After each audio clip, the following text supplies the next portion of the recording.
Hi, everyone. Well, when last we were talking about our story, it was actually the saddest part in all of history. Jesus, the Son of God, who created the whole world and everyone in it, was rejected by the very people he created. And even though he had done nothing wrong, he was condemned to be crucified on the cross. Now, those who were crucifying Jesus, they didn't realize that Jesus easily could have called thousands of angels to come to him, but he didn't. And Jesus could have said no or stop at any point, but he didn't. Even though he was God and had all the power to do that, he chose not to. Why? Because Jesus loves us so much that he wanted to take the punishment for us and pay for all the horrible sins that we've ever done. He wanted to pay for us.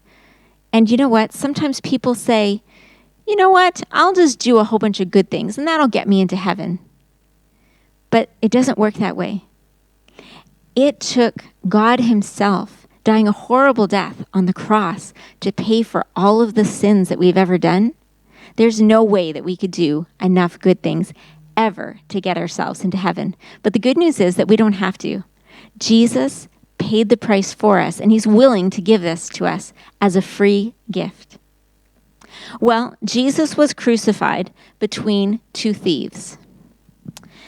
And you remember that the soldiers had crucified them on the cross. And they took actually Jesus' clothing and they divided it up amongst themselves. They divided it up into 4 parts. But there was one piece that was left over. And it was a special garment, and it was all woven in one piece. So they didn't want to tear it because it was kind of special, and so they decided to gamble for it. They decided that they would do something called casting lots. Now, the amazing thing about this is that both of those things, the dividing up the clothing and the casting lots, they actually fulfilled a prophecy from hundreds of years before in the book of Psalms. In Psalms, it said, they divided up my garments among them and cast lots for my clothing. In fact, during Jesus' crucifixion, there were a lot of things that happened and a lot of prophecies that were fulfilled, even one that went back all the way to the Garden of Eden. Well, the guards weren't the only ones that were there. The soldiers weren't the only ones there at the crucifixion. Jesus' mother was there, and her sister, and Mary, the wife of Clopas, and another Mary called Mary Magdalene. And actually, Jesus' good friend John, he was there as well. And Jesus looked down from the cross, and he saw his mother, and he saw John. And he said to his mother, "Dear woman, here is your son." And to John, he said, "Here is your mother." In that way, Jesus was asking John to take care of his mother for him.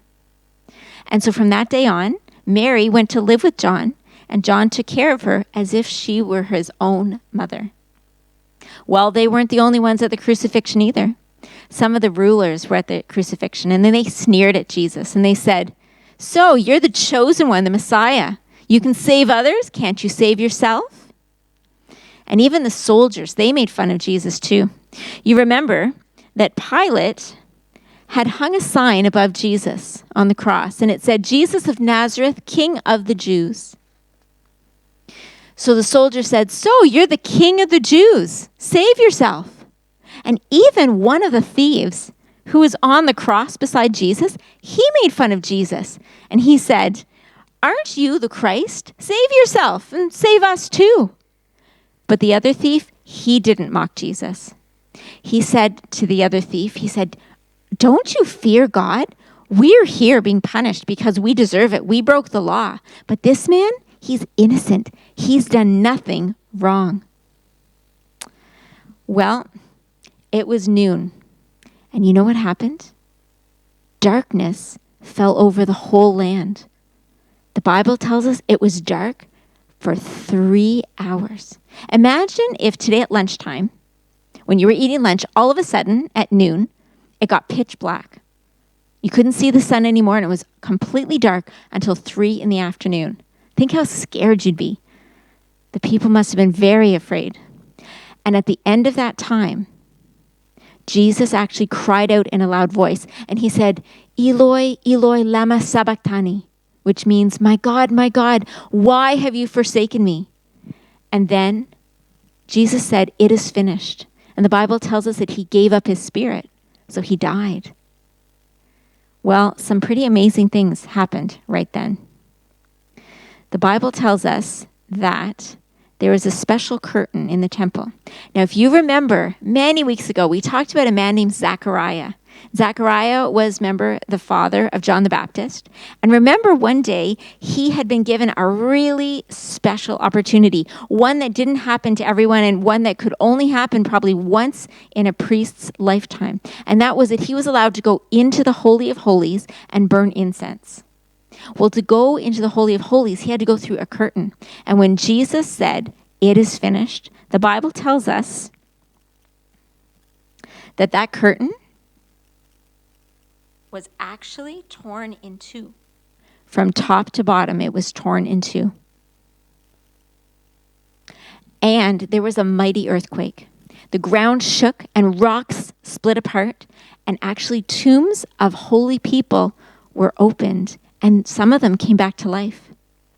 Well, the guard, the soldier who was there at the cross, and the people around him, when they saw everything that had happened, they cried out, surely this was the Son of God. Well, it was nearing time for a special Sabbath. And so the chief priests and the Pharisees, they didn't know that Jesus had died, and they didn't want people still on the cross when their special celebration was happening. So they went to Pilate, and they said to Pilate, could you please order that the legs of the people being crucified be broken so that they die quicker? And so Pilate agreed. And so the soldiers went to break the legs, and they broke the legs of the one thief, and he died, and the second thief. But when they came to Jesus, they found that he was already dead. But they wanted to make sure, and so they took a spear, and they speared Jesus' side. And the Bible tells us that blood and water flowed out, and that was a sign that Jesus was really dead. And amazingly, these were also prophecies that were fulfilled. The Bible had prophesied that not one of Jesus' bones would be broken, and also that he would be pierced. Well, Jesus had died, and Jesus actually had a secret follower, and his name was Joseph of Arimathea. And he went to Pilate and he said, can I have Jesus' body so I can bury it? And Pilate agreed. And so Joseph and another man named Nicodemus, and if you remember Nicodemus, remember he had come to Jesus at night to talk to him because he was afraid of the rulers. He was a Pharisee. And so he and Joseph of Arimathea, they took some aloe and they took some myrrh, and they wrapped Jesus' body up with linen. And Joseph, he had a tomb cut out of stone.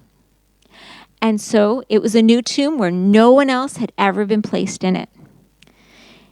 And he had Jesus placed in there. And he had a large stone rolled in front so that the tomb was safe. Well, the next day, the chief priests and the Pharisees, they went to Pilate and they said, when that deceiver was still alive, he said that after 3 days, I will rise again. So we want you to give the order that the tomb will be made secure and sealed and safe so that those disciples, they can't come and steal the body and then claim that Jesus has risen back to life again. And so Pilate agreed and he said, that's fine, go and make the tomb as secure as you know how. Take a guard. And so they did. They took a guard and they went to the tomb and they sealed the tomb, and they had a guard posted outside the tomb watching so that no one could enter. Well, the tomb stayed sealed for 1 day. The tomb stayed sealed for 2 days. But you know what? Nothing could keep Jesus in there. And so the 3rd day, something amazing happened.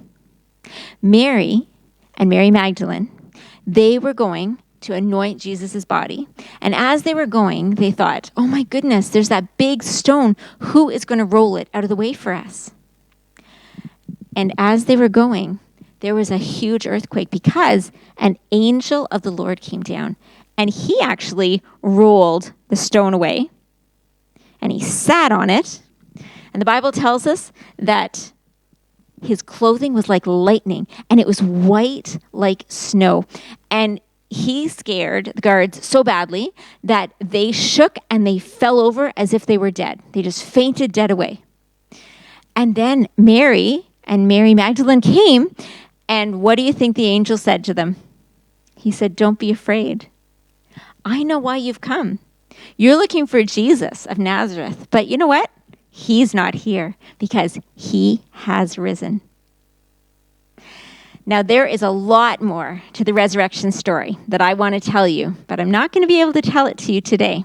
But I couldn't leave you guys without leaving you with the happiest point of history, and that is when Jesus came back to life. Nothing could keep Jesus down. Jesus beat sin and death and came back to life. And because he did that, we know that we can trust him to save us and to give us life that never ends as well. I hope that you come back next time and hear more of the resurrection story. Bye for now.